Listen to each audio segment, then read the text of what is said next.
జగదీష్ ఒక 10,000 ఉంటే బావా. ఎందుకు కావాలి? 10,000? 10 రూపాయలు కూడా లేదు నా దగ్గర. ఏం డబ్బులేమి ప్రింట్ చేసుకుంటూ కూర్చున్నాను ఏమన్నా ఇక్కడ. ఓకే ఓకే సరే. చూసావా, నేను చెప్పాను కదా ఇక అర్థం అవ్వలేదు. ఇప్పుడు అర్థమైందా? Okay bye.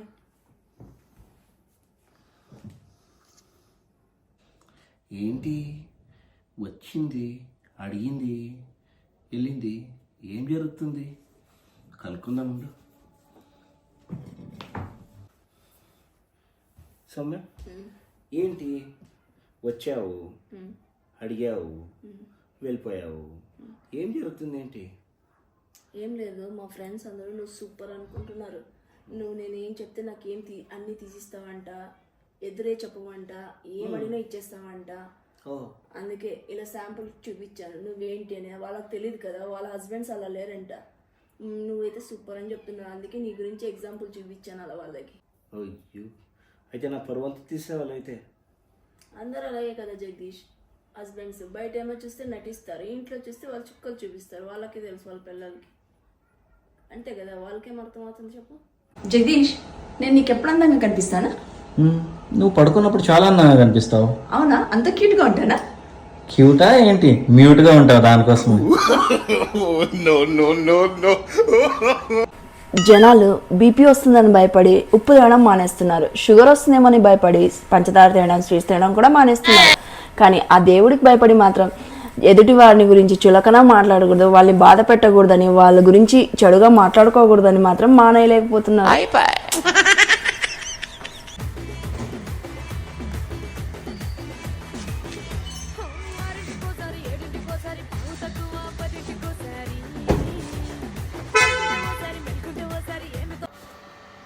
జగదీష్ నాకు కూడా కార్ డ్రైవింగ్ నేర్పివా?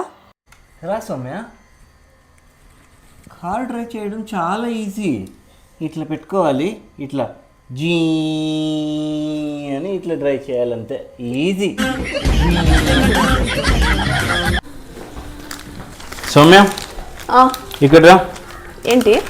ఇక్కడ చూడు ఎంత వచ్చింది బిల్లు. డిమార్ట్ బిల్లు 3,100 వచ్చింది. ఏంటి చూడు, నేను ఒక్కడనే వెళ్తే 3,000 వచ్చింది. మేమిద్దరు వెళ్తే ఎంత వస్తుంది బిల్లు? 10,000 12,000 అలా అవుతుంది. చూడు, 10,000 12,000 వచ్చి 3,000 వచ్చింది అంతే. 9,000 సేవ్ చేశాను నేను ఇప్పుడు. అలా అంటే పెళ్ళి ఎందుకు, పెళ్ళాం ఎందుకు, పిల్లలు ఎందుకు నీకు చెప్పు? సేవ్ చేశాను కదా, అయితే డబ్బులు ఇవ్వు నాకు.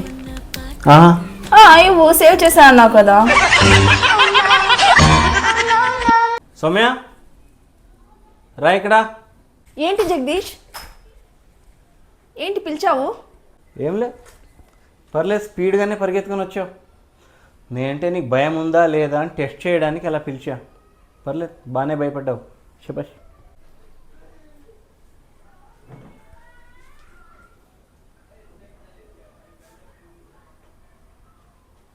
ఏం అట్లా చూస్తున్నావు?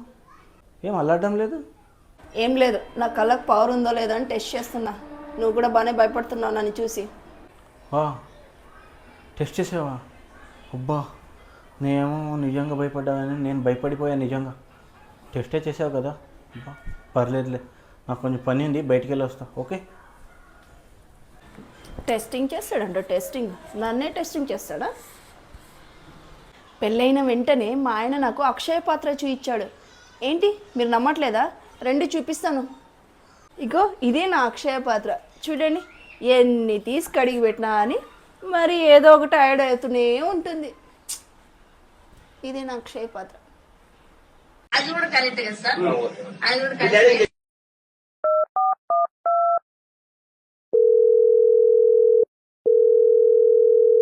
మీరు కాల్ చేస్తున్న వ్యక్తి సమాధానం ఇవ్వడం లేదు, దయచేసి మళ్ళీ ప్రయత్నించండి.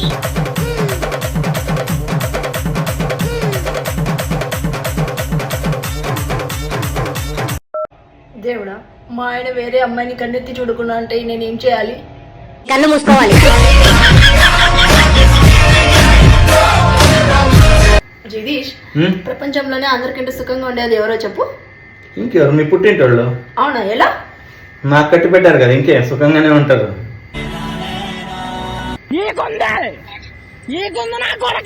భర్తని కొంగుని ముడి వేసుకోవడం ఎలా తెలుసా? ఏంటి నా కొంగు వైపు చూస్తున్నారు? అది జరగదమ్మా. వాళ్ళు అన్ని చెప్పినట్టు వింటూనే ఉంటారు, కానీ ఏది జరగదు. వాళ్ళు చెప్పిందే చేస్తారు లాస్ట్. జగదీష్, సెల్ఫీ తీసుకుందాం రావా? ఓకే. పుట్టులు పులు పెట్టు. సౌమ్య, ఫ్రెండ్స్, గర్ల్ ఫ్రెండ్స్, చుట్టాలు అందరూ వస్తూ ఉంటారు, పోతా ఉంటారు. ఈ పొట్ట అనేది పెళ్ళం లాంటిది, ఒకసారి వస్తే పోదు. విమానం ఎక్కాలంటే డబ్బు ఉండాలి, కానీ దిగాలంటే ఖచ్చితంగా అదృష్టం ఉండాలి.